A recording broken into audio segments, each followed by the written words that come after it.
দেশেরও এখন বর্তমান অবস্থা সবকিছু মিলে সিনেমাগুলো তখন হচ্ছে একটু বিছানো হয়েছিল।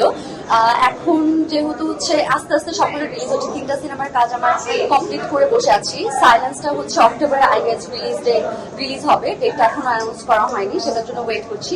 এবং এছাড়া করলাম হচ্ছে মানিক ভাইয়ের সাথে, মোস্তাফিজুর রহমান মানিকের সঙ্গে একটা সিনেমা, এবং হচ্ছে গিয়ে আরেকটা করেছি আমার তানভীরের সঙ্গে। সেগুলোর জন্য আমি ওয়েট করছি, এসএল কারণ ডিরেক্টর ছিল, সেগুলোর জন্য আমি ওয়েট করছি আসলে।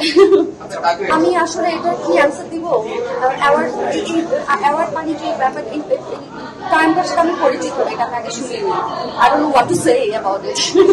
যদি এরকম হয় যে হচ্ছে যে কাজের জন্য আমি অ্যাওয়ার্ড পাওয়ার যোগ্য না, সেটার জন্য অ্যাওয়ার্ড পাই, তাহলে তো একটুখানি অ্যাওয়ার্ডের সম্মানটা একটু কমে যেতে থাকে।